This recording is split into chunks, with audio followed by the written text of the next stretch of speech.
Hello guys.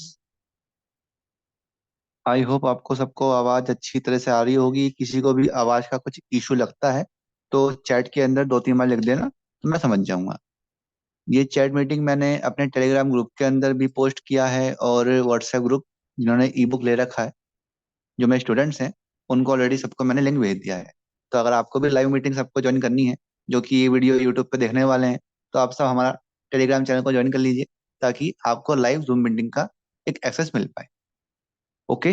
तो यहाँ पर हम बात जो करने वाले हैं, मार्केट के बारे में करने वाले हैं कि मार्केट कल बजट डे पे क्या करने वाला है और हमने जो लास्ट एनालिस किया था उस पर क्या मार्केट ने काम किया कि नहीं किया। इसके अंदर सिंपल सपोर्ट और रेजिस्टेंस के तौर पे मैं बताने वाला हूँ कि आप कैसे काम कर सकते हैं। मेरा पर्पस ये रहता है कि जो जितनी भी मार्केट के अंदर कॉम्प्लिकेशंस हैं उन सबको सिंप्लीफाई करके आपको एक बेस्ट तरीका बताना जिससे कि आप ट्रेड कर पाओ। मेरा खाली व्यू है, मैं एजुकेशन पर्पस के लिए आपको पढ़ा रहा हूँ। बाकी तो आपको अपनी बुद्धि का प्रयोग करके ही काम करना है। यहाँ पर लास्ट वीक मतलब कि सैटरडे को मैंने क्या पढ़ाया था आपको, यहाँ पर मैंने आपको दो लेवल ड्रॉ करके दिए थे।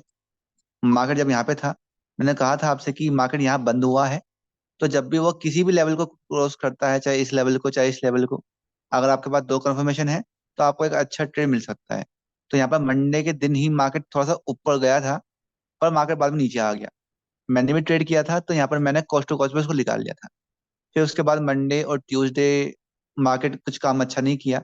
आज वेडनेसडे को मार्केट ने एक अच्छा खासा बैंक निफ्टी में उछाल मारा और आप देख पा रहे हैं, हमने वीडियो के अंदर बताया था कि यहाँ से लेकर यहाँ तक का आंकड़ा आएगा, फिर यहाँ से लेकर यहाँ तक का भी आंकड़ा आ सकता है। तो मार्केट ऊपर की सारी क्लोज कर गया है। तो यहाँ पर लेवल्स तो प्रॉपर काम कर रहे हैं। अब हमें बात करनी है कि कल लेवल्स क्या निकल के आ रहे हैं और आपको कल क्या करना चाहिए। सबसे पहला डिस्क्लेमर, मैं सभी जो भी ये व्यू देख रहे हैं, मतलब कि वीडियो को देख रहे हैं, मीटिंग को ज्वाइन कर रहे हैं, उन सबको बताना चाहता हूँ कि बजट डे बहुत रिस्की होता है, बहुत वॉलेटाइल होता है। आपने यूट्यूब पे बहुत सारी वीडियो देख ली होंगी, आई थिंक। नहीं भी देखी होंगी तो बहुत सारे लोग देखने वाले होंगे। उन सबके लिए एक बेस्ट स्टेटमेंट आपको दे रहा हूँ कि भैया किसी पे विश्वास मत करना। मार्केट के अंदर लोग बैठे हुए हैं केवल एक तरह से व्यूज बटोरने वाले लोग। उनको मतलब नहीं है कि आप क्या करने वाले हो क्या नहीं। आपका लॉस होगा, प्रॉफिट होगा। एक स्ट्रेटजी बता देते हैं, कौन सी स्ट्रेटजी होती है वो। लॉन्ग स्ट्रेडल, कि भाई 10 या 11 बजे के आसपास आप एक कॉल और पुट बाय कर लेना, तो मार्केट एक साइड तो मूव करेगा ही, तो उस साइड आपको मोमेंट मिल जाएगा। जब आपका प्रॉफिट में अच्छा आ जाए तो दोनों को निकाल लेना। तो ये स्ट्रेटजी मेन है। वो किसी भी तरह से आपको बताएं पर सब ये बताते हैं। तो भैया इसको फॉलो मत करना, बहुत खतरनाक रहती है। क्योंकि कभी कभी क्या होता है, टाइम डिके एक जो मैटर होता है वो एक्सपायरी को आ सकता है, क्योंकि प्रीमियम हाई मिलने वाले हैं। और यहाँ पर जब प्रीमियम हाई मिलेंगे तो, और ये भी हो सकता है कि हर जो बजट डे पे मोमेंट आती है वो कल ना भी आए। हर बजट डे पे मोमेंट आती है, मानता हूँ। लास्ट ईयर क्या हुआ था, लास्ट ईयर का थोड़ा सा एग्जांपल देता हूँ आपको। लास्ट ईयर जैसे कि मार्केट मान लो यहाँ पे बंद हुआ, थोड़ा सा ऊपर खुला, थोड़ा सा साइडवेज हुआ, फिर उसके बाद 11 बजे के आसपास मार्केट ऊपर जाना शुरू कर दिया। तो यहाँ पर जिन्होंने लॉन्ग स्ट्रेडल यानी कि कॉल और पुट को बाय करके यहाँ बैठ गए थे, तो यहाँ तक मार्केट आया तो थोड़ा सा प्रॉफिट आना शुरू हुआ। ये नहीं कह रहा कि बिल्कुल लॉस हो गया। पर यहाँ पर ना हमें पता नहीं रहता कि यहाँ से मार्केट और ऊपर जाएगा कि नहीं आएगा, क्योंकि बजट डे पे हमारी एक्सपेक्टेशन ये रहती है कि साल का सबसे अच्छा प्रॉफिट हम यहाँ पे बुक कर लें। पर ऐसा आप गलती बिल्कुल मत करना। बजट डे वाले दिन अपनी क्वांटिटी को जितना कम कर सको उतना कम कर लेना, और अगर कम नहीं करनी है तो भैया ज्यादा लालच में मत आना। जितना आपका डेली टारगेट रहता है या डेली स्टॉपर्स रहता है उस पर ही काम करना। मतलब कि कहने का सेंस सिर्फ ये है कि बजट डे कोई ये डे नहीं है कि आप यहीं पे आज ही जैकपॉट बन जाओगे या फिर करोड़पति बन जाओगे, नहीं। ये केवल एक डे है जिसमें बड़ी मूवमेंट आने के चांस 90% होते ही होते हैं। तो बस आपको उसको कैप्चर करना होता है। तो जैसे कि मैं लास्ट ईयर का एग्जांपल दे रहा था कि मार्केट साइडवेज होने के बाद थोड़ा ऊपर गया, तो यहाँ पर थोड़ा सा प्रॉफिट आना शुरू हो गया था। पर यहाँ पर कुछ कह नहीं सकते थे कि यहाँ से मार्केट अब और कितना ऊपर जाएगा या साइडवेज हो जाएगा। फिर मार्केट ने क्या किया, जिन्होंने निकाले कम प्रॉफिट में वो ठीक रहे, पर बाद में मार्केट ने छलांग मार दी नीचे के साइड में। जितना ये ऊपर गया था उससे तिगुना वो नीचे गया। इतना मोमेंट आई थी पिछली बार। तो आप कहोगे सर ये तो अच्छी बात है ना, जिन्होंने यहाँ तक का होल्ड कर रखा होगा वो तो माला माल हो गए। तो भैया 100 में से मैं ये मान के चल रहा हूँ 5 लोगों ने ही इतना लंबा होल्ड किया होगा। और वो भी उन्होंने होल्ड किया होगा जिनको तुक्के मारने की आदत है। अब आप खुद बताइए, अगर बैंक निफ्टी 400 500 पॉइंट साइडवेज होके फिर 1000 पॉइंट ऊपर चला जाए, तो क्या आप उम्मीद कर सकते हैं कि वो कम से कम में 2000 पॉइंट नीचे आ जाएगा? बिल्कुल नहीं। जो एक उम्मीद कर रहा है वो तुक्केबाजी बिल्कुल कर रहा है। चलो मान लें कि डे का लो ब्रेक हो गया, पर डे का लो ब्रेक होते हुए भी उसने 1000 पॉइंट का एक तरह से फासला तय किया है। 1000 पॉइंट के बाद भी क्या वो 1000 पॉइंट और गिनने की क्षमता रखता है? बिल्कुल हम उम्मीद नहीं कर सकते, पर ऐसा हुआ। तो मार्केट के अंदर देखो, तुक्काबाज ट्रेडर अलग होते हैं, एक मैच्योर ट्रेडर अलग होते हैं। जो जेन्युइन तरीका होता है वही मैं आपको बता रहा हूँ, कि जो आप डेली स्ट्रेटजी यूज करते हैं उसी का यूज करना। मैं तो आपको इस वीडियो के अंदर केवल सपोर्ट रेजिस्टेंस वाली स्ट्रेटजी बताने वाला हूँ, कि भाई क्या लेवल्स हैं जिन पे आपको काम करना है। तभी आपको अच्छे समझ में आ पाएगा। तो फिलहाल जो हमने कलाकारी अपनी कदा की है, इन सबको डिलीट करते हैं।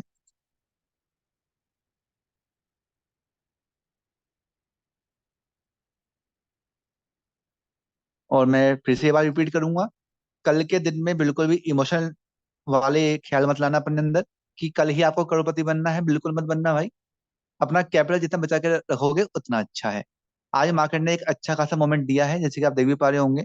एक कम से कम भी बॉटम से यहाँ तक का कितना मोमेंट आया है? 1000 पॉइंट के आसपास मोमेंट आया है। तो जो मुझे लगता है, जो मेरा पहला व्यू यही है, मैं शुरुआत से कहता हुआ आ रहा हूँ कि जनवरी मंथ के अंदर ना थोड़ा सा करेक्शन आएगा। मैं शुरुआत से ही कहता हुआ चल रहा हूँ, और देखिए आप कि जनवरी मंथ के अंदर शुरुआत से ही, जब 1 जनवरी थी तब से अब तक लगभग ये करेक्शन आया 3800 पॉइंट का, और आज थोड़ा सा ये ऊपर उठा है। तो मेरा जो फर्स्ट व्यू ये कहता है कि मार्केट कल भी ऊपर उठना चाहिए, क्योंकि कल जो बजट डे है, जो अभी करंट गवर्नमेंट चल रही है, ये उसका लास्ट बजट हो सकता है। यानी कि हमें तो नहीं पता ना कि कोई कौन जीतने वाला है इलेक्शन के अंदर। तो इस सोच के साथ कि हम अगले इलेक्शन में जीत जाएं, तो वो अच्छी अच्छी न्यूज आपको दे सकते हैं, ताकि वो वोटर्स को अपनी तरफ अट्रैक्ट कर पाए। अब अच्छी चीजें बताएंगे तो भैया मार्केट को वो अच्छा इम्पैक्ट डालेगा। और वैसे भी देखिए, जो पैटर्न बनना है उसके अकॉर्डिंग भी मैं अंधा विश्वास नहीं करता किसी चीज पे। जैसे कि आप देख पा रहे हैं यहाँ पर जो पैटर्न बनना है, एक ग्रीन एक रेड, एक ग्रीन एक रेड, अब ग्रीन बनी है। तो ये एक अच्छा पैटर्न है बिल्कुल। और जैसे कि ये बॉटम से ऊपर आज उठा है ना, ये साइन है कि वो मार्केट अब नीचे नहीं आना चाहता। आज भी पूरे दिन मार्केट, अभी मैंने ये 1 डे का कैंडल चार्ट खोल रखा था, अगर मैं 15 मिनट का खोलूं फिर से, खुल जा सिम सिम, 1 मिनट, तो आप खुद देखिए मार्केट ने आज नीचे आने को रेडी हुआ ही नहीं। फर्स्ट 15 मिनट कैंडल तो खैर थोड़ी सी नेगेटिव थी, पर उसके बाद तो मार्केट ने नीचे आने के सोचे ही नहीं है। ये थोड़ी थोड़ी मोमेंट डाउन साइड आई है, पर ये कोई डाउन साइड मोमेंट नहीं कहलाती। तो मार्केट एकदम से बुलिश हो चुका है। तो मुझे पूरी उम्मीद लग रही है कि मार्केट ऊपर जा सकता है, पर हमें लेवल्स पे काम करना है। तो आप सब इंतजार कर रहे होंगे भाई लेवल्स क्या है, बताते हैं आपको विद लॉजिक। तो जैसे कि मैं देख पा रहा हूँ, मार्केट आज ऊपर उठा, इस लेवल पे आके मार्केट नीचे आना शुरू किया। इस लेवल पे आके मार्केट ने नीचे आना स्टार्ट किया, अगेन ऊपर गया, फिर वापस से थोड़ा सा नीचे आना स्टार्ट किया। तो मेरे लिए फिलहाल ये लेवल बड़ा इंपॉर्टेंट बन जाता है। एक तो लेवल हो गई ये, एक तो लेवल ये हो गया। इसके ऊपर का रेजिस्टेंस कौन सा कहलाएगा मेरे लिए? इसके ऊपर का रेजिस्टेंस ये कहलाएगा, एक ये कहलाएगा। और थर्ड है ये वाला लेवल। ये 3 लेवल को मैं देख रहा हूँ कि भाई 3 लेवल ऐसे हैं जिसपे ऊपर जाने के लिए मार्केट को संघर्ष करना पड़ सकता है। ऐसे ही डाउन साइड देखते हैं एक बार। डाउन साइड भी देखिए। अच्छे एक काम करते हैं, इनका रंग अच्छा नहीं लग रहा, थोड़ा सा ब्लू कर लेते हैं इनको।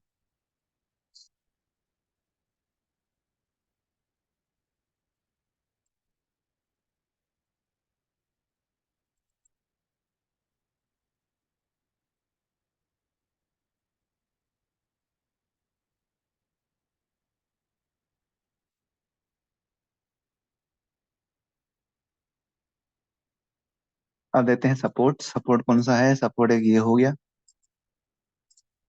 क्योंकि मार्केट यहाँ से नीचे नहीं आ पाया। और मैं देख पा रहा हूँ कि अब सपोर्ट यहाँ से काफी दूर है। अब ये यहाँ पे बनता है सपोर्ट, और इसके नीचे का सपोर्ट है ये वाला। तो ये बात भी अच्छी है कि अगर मार्केट का नीचे आना भी स्टार्ट करता है ना, जैसे कि मैं अपना फर्स्ट व्यू आपको बता रहा हूँ कि मार्केट यहाँ से बुलिश लग रहा है। तो अगर मार्केट जरा सा भी नेगेटिव आना या फिर नेगेटिव न्यूज ऐसी आ गई जो कि मार्केट के लिए अच्छी नहीं है, तो भैया कल एक अच्छा डाउनफॉल भी आ सकता है। तो अब मार्केट बंद हुआ है यहाँ पे। अब मैं पता कैसे करूँ भाई कल मार्केट कैसे खुलने वाला है? वैसे बजट डे पे अधिकतर मार्केट गैप अप ही खुलता है, जो मेरा एक्सपीरियंस कहता है।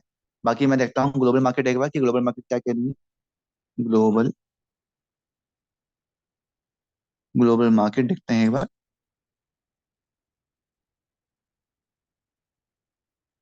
ग्लोबल मार्केट कह रही है भैया, ये तो बड़ा नेगेटिव मामला चल रहा है। अपनी यूएस मार्केट चली है नेगेटिव, और यूरोपियन मार्केट भी नेगेटिव है, पर अपना जीआईएफटी निफ्टी पॉजिटिव है। और अपना ये चाइना का मार्केट भी नेगेटिव है। वैसे ये मैं देख पा रहा हूँ कि जो ये मार्केट नेगेटिव है ना, ये इतने नेगेटिव भी नहीं है। अब देखो कहते कहते ही डाउ जोन्स पॉजिटिव में आ गया, तो ये इतना ज्यादा नेगेटिव नहीं है। तो मुझे पूरी उम्मीद है कि कल मार्केट अपना अच्छा खासा पॉजिटिव खुलने वाला है। अच्छा खासा मतलब जैसे कि जीआईएफटी निफ्टी अभी 90 पॉइंट प्लस दिखा रहा है, तो ये मेरे ख्याल से 120 तक भी जा सकता है।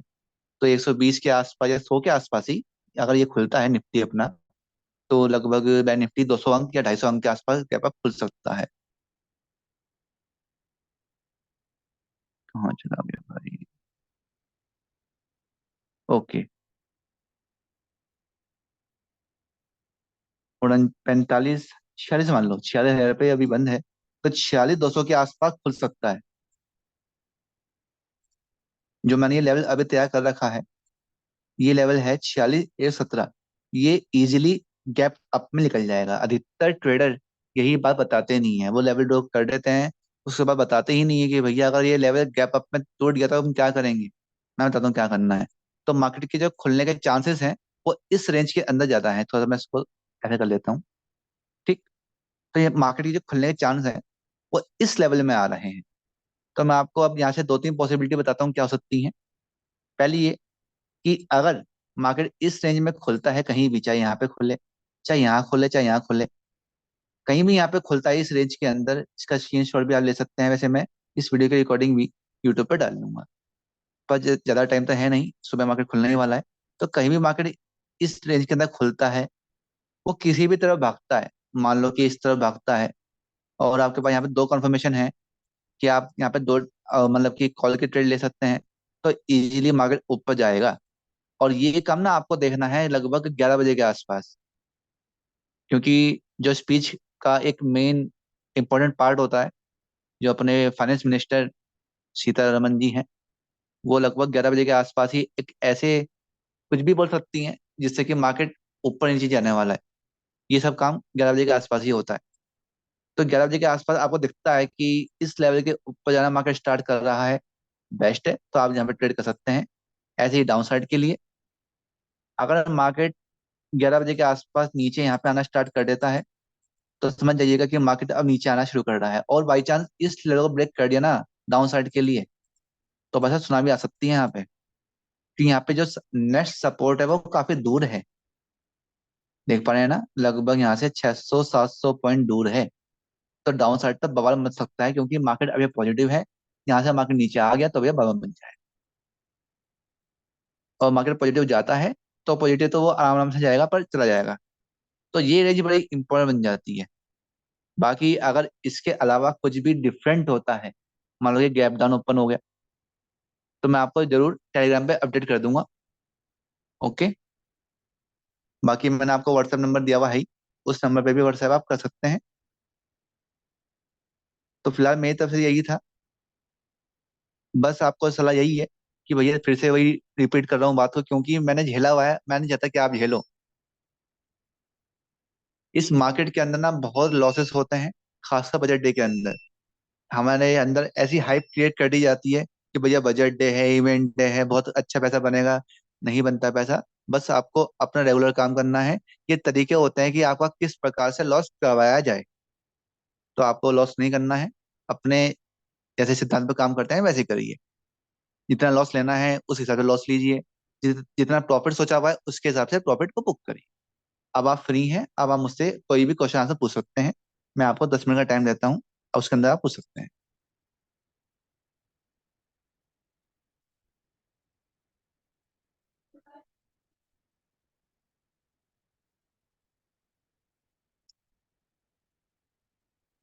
मैं तो केवल लेवल्स पे ही काम करता हूँ। देखो लेवल्स बता दिए मैंने।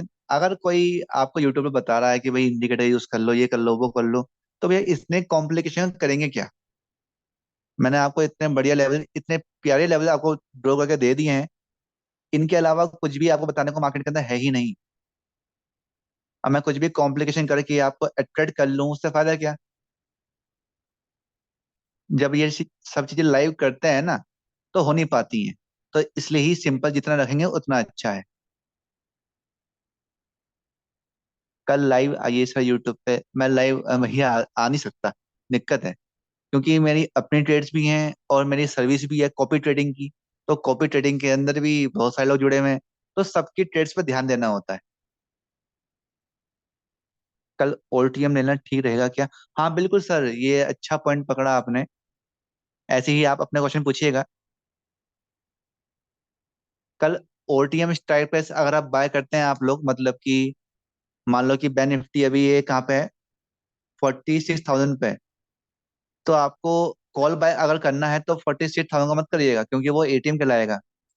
आप इससे थोड़ा सा दूर, मतलब कि 46,300 का ओटीएम बाय करिएगा। मतलब कहने का सेंस ये है कि आप 150 रुपये से लेकर 250 रुपये के आसपास का ही प्रीमियम बाय करना, चाहे पुट में चाहे कॉल में।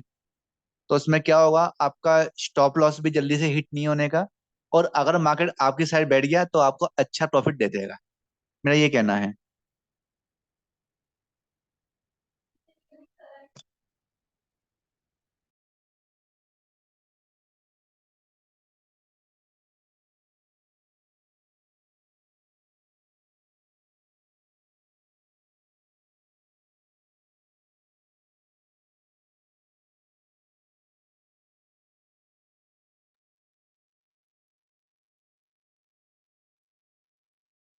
किसी और का क्वेश्चन?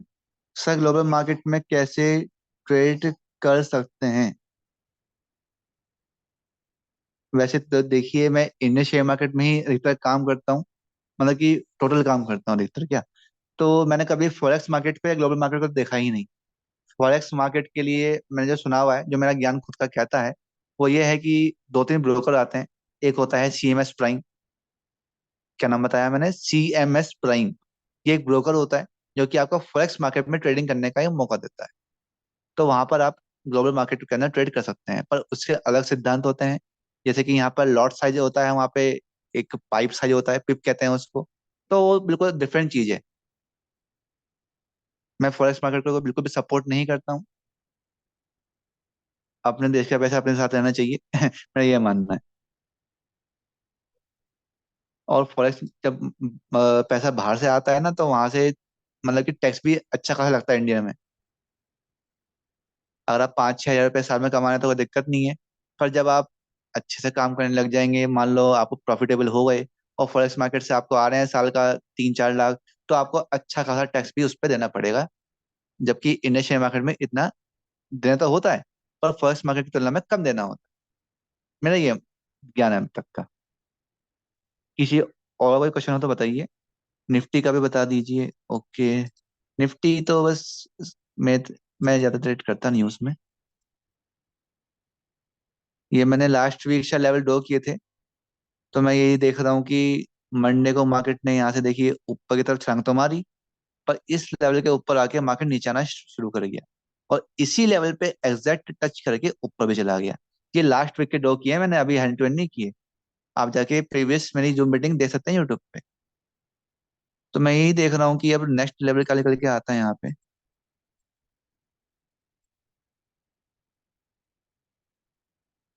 जैसे कि निफ्टी अपना यहाँ पे बंद हुआ है, और ये मान लो 100 अंक के आसपास गैप अप खुलता है, तो वो इसके नीचे ही इसके नीचे खुलेगा नहीं, इसके ऊपर खुलने के भी चांस हैं। नीचे भी खुल सकता है थोड़ा बहुत इसके, और ऊपर भी खुल सकता है। अगर वो ऊपर खुला, मैं आपको बताता हूँ एक बार। अगर ये ऊपर खुला और 2 घंटा स्पेंड, मतलब कि टाइम स्पेंड कर गया अगर, तो ये फिर तो पक्का साइन है कि ये ऊपर ही जाने वाला है। क्योंकि अगर उसको नीचे आना होगा ना, तो ये फटाफट नीचे आ जाएगा। और अगर नहीं आता है, तो ये ऊपर जाने की तैयारी कर रहा है। तो आपको दोनों चीजों को देखना है। अगर आप निफ्टी में ट्रेड करते हैं ना, तो एक बार बैंक निफ्टी का बिहेवियर चेक कर लेना। ऐसे तो होता है, जब घर में हमें कहीं कुछ परमिशन मांगनी होती है, तो मम्मी पापा दोनों का देखते हैं कि मूड कैसा है। हमारी माता जी का मूड अच्छा है तो पिताजी का भी मूड देखना होता है एक बार कि उनका भी सही है क्या।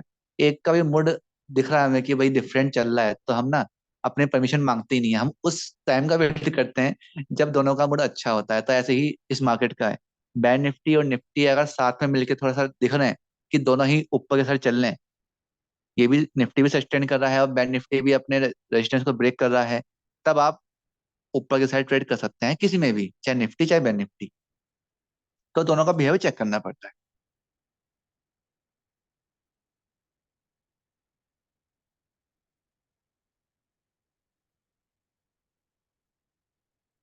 जैसे कि यहाँ देखिए, ये है फर्स्ट 15 मिनट कैंडल, ये बनी यहाँ पे ग्रीन। और बैंक निफ्टी में क्या बना, बैंक निफ्टी में फर्स्ट 15 मिनट कैंडल बनी थी रेड। ये देखिए ये बनी थी रेड। तो यहाँ पर अनुमान आप ये लगाओगे कि भैया दोनों का जो बिहेवियर सेम मैच नहीं करता। और मैं नेक्स्ट 15-20 मिनट बाद देखता हूँ, मतलब कि 10 बजे तक देखता हूँ कि 10 बजे तक मार्केट ना ये बैंक निफ्टी ऊपर आ चुका है और निफ्टी भी यहाँ पे ऊपर आ चुका है। तो फिर मैं ट्रेड क्यों ना करूँ भाई। तो आपको ऐसे बिहेवियर चेक करना पड़ता है। अगर आपको शुरुआत के 15 मिनट में ट्रेड करने का मौका मिलता तो मौका है ही नहीं, क्योंकि यहाँ पे दोनों के बिहेवियर अलग अलग थे। पर जैसे कि ये देखा कि 10 बजे के बाद अपना bank Nifty Nifty same behaviour के साथ ऊपर जा रहे हैं, तो भैया ट्रेड कर लिया। हमने भी इसी तरह से प्रॉफिट किया है। खैर मैंने इस सिद्धांत को फॉलो नहीं किया, मैंने और भी सिद्धांत है अपने अपने स्ट्रेटजीज हैं उनको फॉलो किया। पर इसको भी आप फॉलो कर सकते हैं।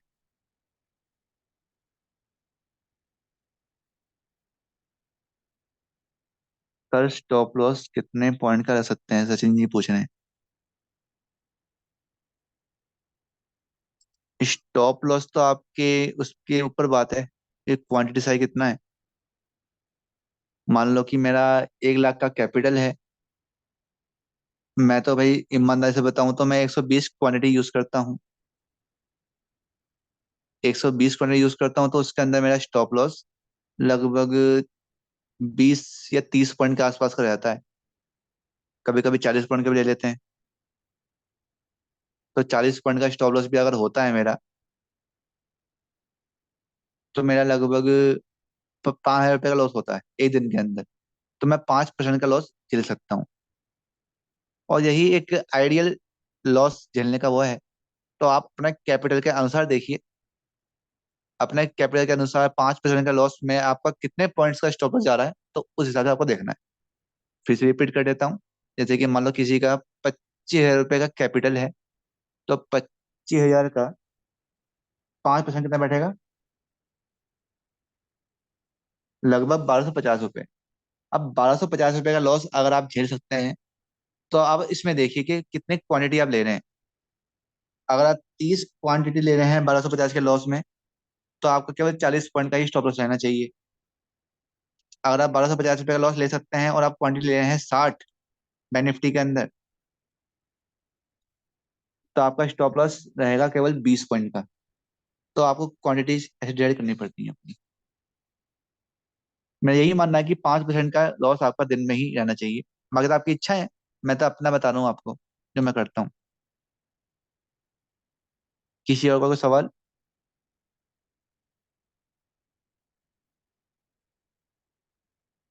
अच्छा वैसे आप ये कल के लिए पूछे थे, तो कल और परसों मतलब कि जब भी मार्केट खुलता है आपको यही सिद्धांत फॉलो करना है। जैसे मैंने कहा कि कल कल के दिन को इतना बड़ा मत बनाइए कि आपको उससे काफी उम्मीदें बन जाए। बिल्कुल उम्मीद मत लगाइए। जैसे डेली काम करते हैं वैसे करिए, मैं भी वैसे करने वाला हूँ। सर क्या स्टॉपर्स और टारगेट एक साथ लगा सकते हैं? नहीं लगा सकते सर।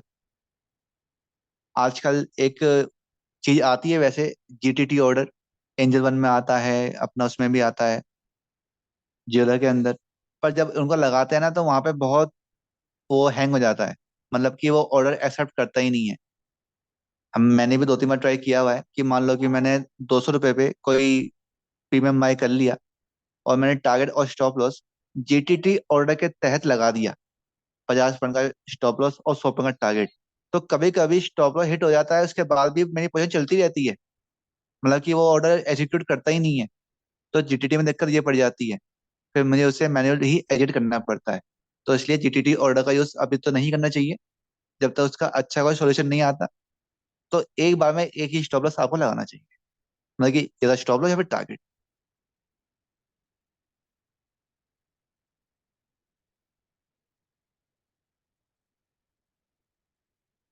सर आप मुझे प्रॉपर ट्रेडिंग सिखा दीजिए ना, विक्टर जी कह रहे हैं। हाँ सर बिल्कुल ना, आप मुझे व्हाट्सएप मैसेज करिए। आई थिंक मेरी टीम की तरफ से भी आपको कॉल गई होगी, नहीं गई है कोई बात नहीं। मैं आपको पूरा प्रोसेस बताऊंगा। पहले आपका बेसिक कॉन्सेप्ट क्लियर करवाया जाएगा। उसके बाद आपके ये दो टेस्ट भी होंगे, फ्री ऑफ कॉस्ट ही होंगे। उसके बाद आपको एडवांस के लिए ऑफर किया जाएगा। सभी को मैं ये बताता हूँ कि पहले बेसिक कॉन्सेप्ट क्लियर कीजिए। मेरे यूट्यूब पे ऑलरेडी बेसिक कोर्स का एक मतलब कि वीडियो अवेलेबल है, उसको देखिएगा, उसमें 20 वीडियो अवेलेबल है। तो इस तरह से आप अच्छा बेसिक कॉन्सेप्ट क्लियर कर पाएंगे। उसके बाद मैं आपका ये दो ऑनलाइन टेस्ट भी ले लूंगा, उससे काफी चीजें क्लियर हो जाएंगी। और फिर रहा सहा एडवांस, वो हम आपको 30 डेज की लाइव लेसन में बता देंगे। बेसिक कहाँ से स्टार्ट करें, विकेंद्र जी कह रहे हैं। हमारे यूट्यूब चैनल के ऊपर ही प्लेलिस्ट अवेलेबल है बेसिक कोर्स के नाम से, उसको देखिएगा एक बार। अगर लिंक चाहिए तो आप मुझे व्हाट्सएप कर सकते हैं, मैं आपको दे दूंगा। तो उसमें बेसिक से लेकर मतलब कि सारे बेसिक कॉन्सेप्ट मैंने बता रखे हैं, तो उससे आपको काफी हेल्प मिल पाएगी। हाँ बिल्कुल दूंगा वीडियो का लिंक आपको, आप मुझे व्हाट्सएप करिए।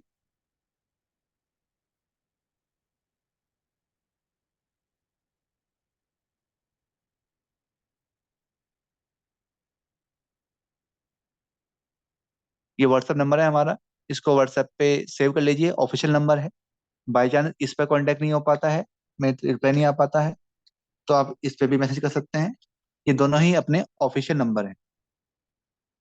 आप मुझसे लिंक मांगिए तो आपको मिल जाएगा।